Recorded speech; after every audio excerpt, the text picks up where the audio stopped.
Good day and God bless you. Welcome to the Bible reading in chronological order. Just such a privilege once again to be sharing this reading and this overview with you. And I pray that the Lord would bless you even as we go through His Word together. Today we're still busy in the first book of Samuel, and we're going to be focusing on chapters 13 and 14. So let's get straight into it. We see in chapter 13 that Saul chooses a band of 3,000 men and calls the Hebrews to Gilgal against the Philistines. Jonathan had just by this time smitten the garrison of the Philistines, and the Philistines gather a great host against the Israelites, which distress the Israelites, and the Israelites hide themselves. This is a strange thing, but we have to understand that the Israelites were under the rule of the Philistines at this time. So when the Philistines raise the army against Israel, you can understand the fear and trepidation that they feel going into war against the Philistines. But Saul leads the trembling men of Israel to Gilgal, and he waits there for Samuel to meet them as Samuel had appointed. But when Samuel is not there after 7 days at the time appointed, the people scatter. Now, those that are busy with the study in numerology, just take note that 7 days is quite important there. And now Saul then, he gets very impatient waiting for Samuel. So he makes one of the worst mistakes he could have made at this point, in that he offers the burnt offerings and the peace offerings to the Lord. Now you would think that's not a bad thing. Surely offering to the Lord is a good thing. But remember that the king could not perform the duties of a priest. The priest had to perform the duties of the priest, and the king couldn't be involved in that. Very important to understand that. We see in the Old Testament that there was only Melchizedek who was both king and priest. We notice that David will get to it, and I'll speak about it a little bit in detail there, where he eats the showbread of the priest. But that was the concession made by the priest, and the Lord sort of blessed that in that way, or allowed that in that way. But here in this regard, Saul is actually he's disobeying the order of the Lord by performing the priestly tasks, and this is actually a snare to him. Now Samuel arrives, and he reproves Saul, and then he tells Saul that that's the end of his dynasty. His dynasty will not continue. That means his children will not take over the throne from him. Very, very sad. We're going to go through a lot of this difficult periods within Saul's reign as king, but this was that starting point of just that downfall. It was just so difficult. Anyway, we get to chapter 14, and in chapter 14 we see that Jonathan miraculously smites the Philistine garrison. Look at how beautiful this is. Jonathan calls on the Lord to answer this prayer, to show him and his armor bearer what to do. And, we just see how that plays out then.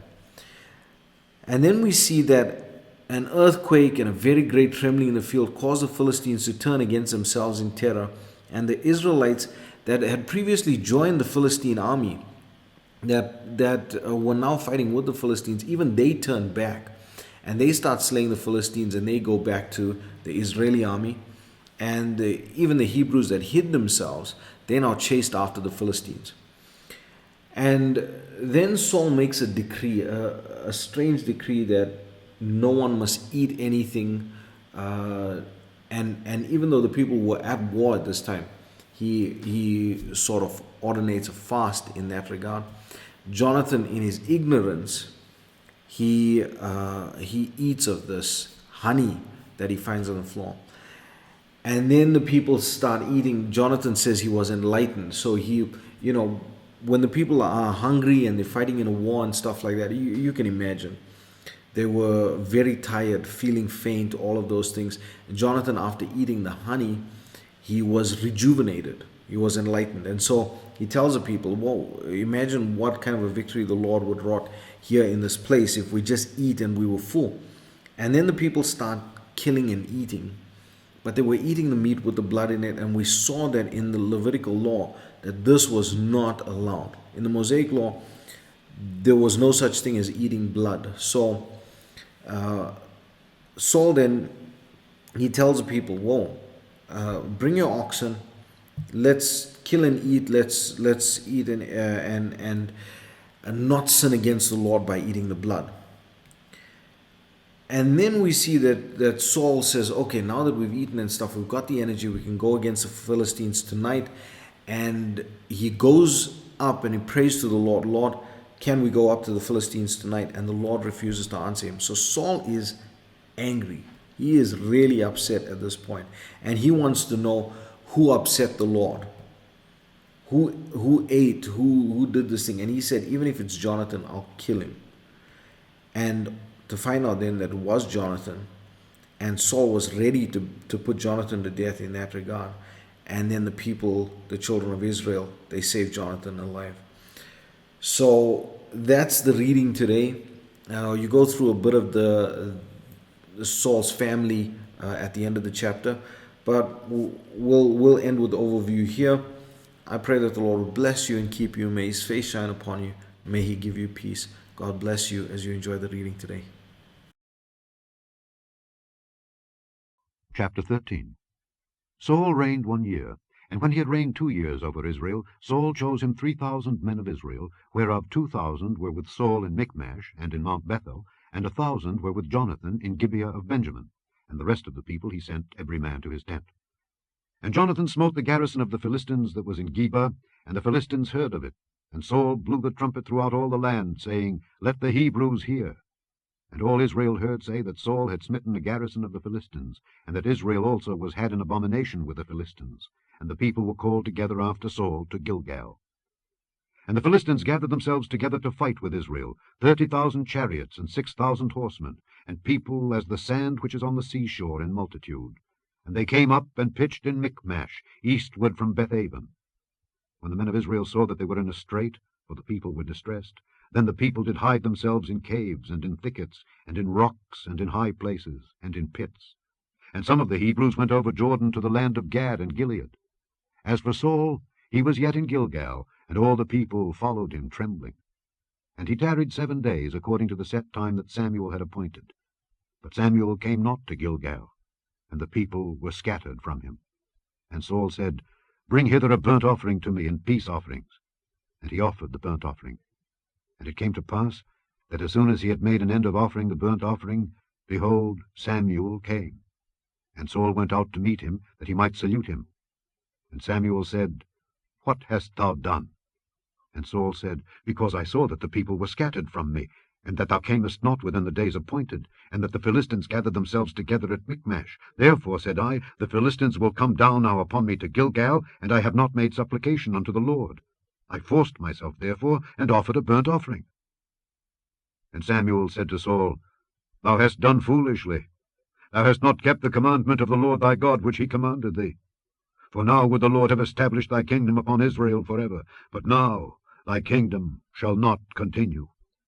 The Lord hath sought him a man after his own heart, and the Lord hath commanded him to be captain over his people, because thou hast not kept that which the Lord commanded thee. And Samuel arose, and gat him up from Gilgal unto Gibeah of Benjamin. And Saul numbered the people that were present with him, about 600 men.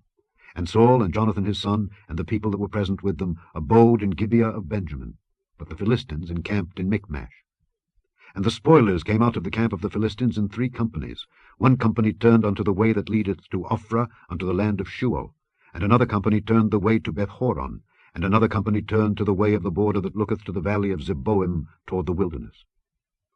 Now there was no smith found throughout all the land of Israel, for the Philistines said, Lest the Hebrews make them swords or spears.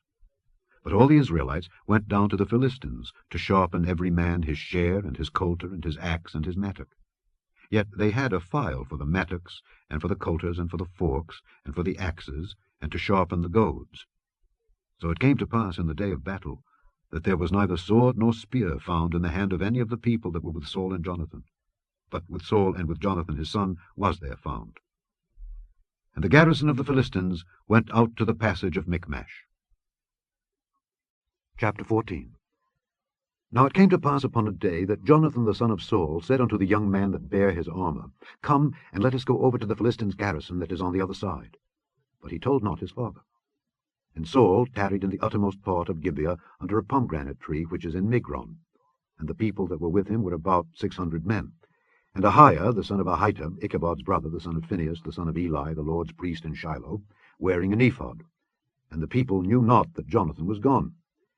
And between the passages by which Jonathan sought to go over unto the Philistines' garrison, there was a sharp rock on the one side, and a sharp rock on the other side. And the name of the one was Bozez, and the name of the other Seni.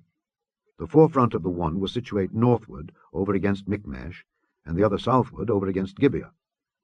And Jonathan said to the young man that bare his armour, Come, and let us go over unto the garrison of these uncircumcised.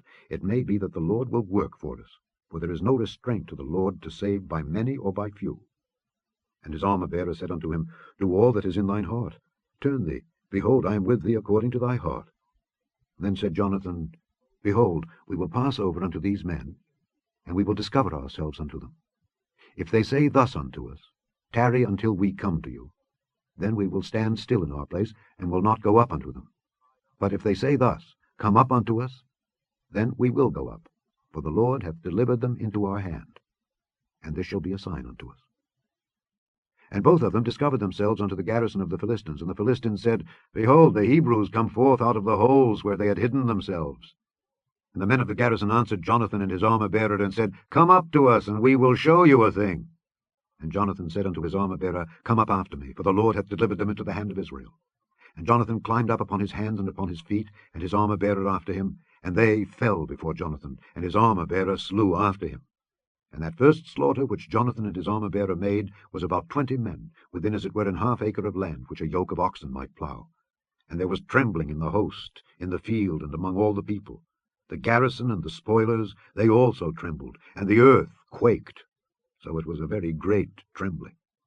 And the watchmen of Saul and Gibeah of Benjamin looked, and behold, the multitude melted away, and they went on beating down one another. Then said Saul unto the people that were with him, Number now, and see who is gone from us. And when they had numbered, behold, Jonathan and his armour-bearer were not there. And Saul said unto Ahiah, Bring hither the ark of God. For the ark of God was at that time with the children of Israel. And it came to pass, while Saul talked unto the priest, that the noise that was in the host of the Philistines went on and increased. And Saul said unto the priest, Withdraw thine hand. And Saul and all the people that were with him assembled themselves, and they came to the battle. And behold, every man's sword was against his fellow, and there was a very great discomfiture. Moreover, the Hebrews that were with the Philistines before that time, which went up with them into the camp from the country round about, even they also turned to be with the Israelites that were with Saul and Jonathan.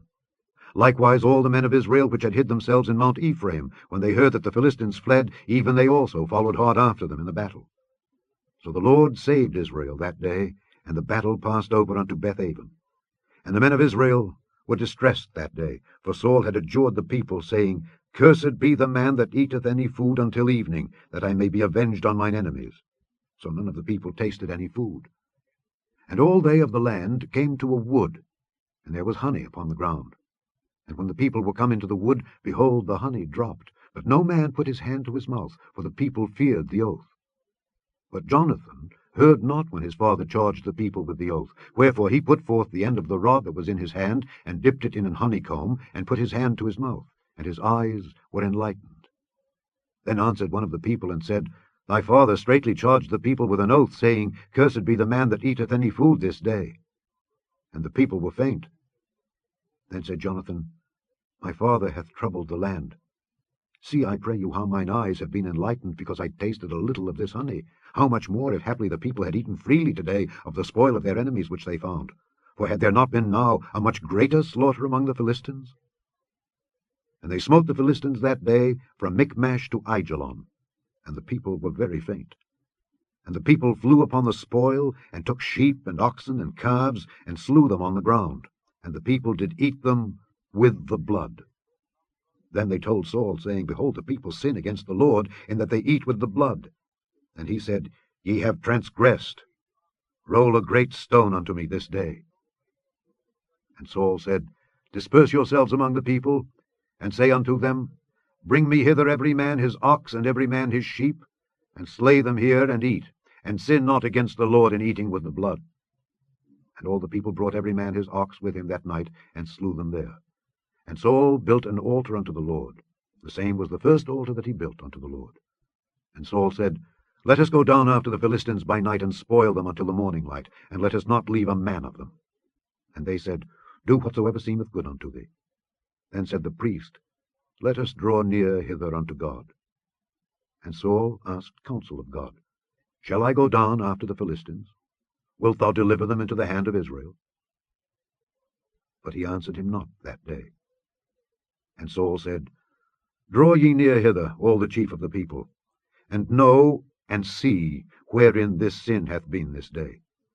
For as the Lord liveth, which saveth Israel, though it be in Jonathan my son, he shall surely die. But there was not a man among all the people that answered him. Then said he unto all Israel, Be ye on one side, and I and Jonathan my son will be on the other side. And the people said unto Saul, Do what seemeth good unto thee. Therefore Saul said unto the Lord God of Israel, Give a perfect lot. And Saul and Jonathan were taken, but the people escaped. And Saul said, Cast lots between me and Jonathan my son. And Jonathan was taken. Then Saul said to Jonathan, Tell me what thou hast done. And Jonathan told him, and said, I did but taste a little honey with the end of the rod that was in mine hand, and lo, I must die. And Saul answered, God do so, and more also, for thou shalt surely die, Jonathan. And the people said unto Saul, Shall Jonathan die, who hath wrought this great salvation in Israel? God forbid! As the Lord liveth, there shall not one hair of his head fall to the ground, for he hath wrought with God this day. So the people rescued Jonathan, that he died not. Then Saul went up from following the Philistines, and the Philistines went to their own place. So Saul took the kingdom over Israel, and fought against all his enemies on every side, against Moab, and against the children of Ammon, and against Edom, and against the kings of Zobah, and against the Philistines. And whithersoever he turned himself, he vexed them. And he gathered an host, and smote the Amalekites, and delivered Israel out of the hands of them that spoiled them. Now the sons of Saul were Jonathan, and Ishuai, and Melchishua, and the names of his two daughters were these, the name of the firstborn Merab, and the name of the younger Michal. And the name of Saul's wife was Ahinoam, the daughter of Ahimaaz, and the name of the captain of his host was Abner, the son of Ner, Saul's uncle. And Kish was the father of Saul, and Ner, the father of Abner, was the son of Abiel. And there was sore war against the Philistines all the days of Saul. And when Saul saw any strong man or any valiant man, he took him unto him.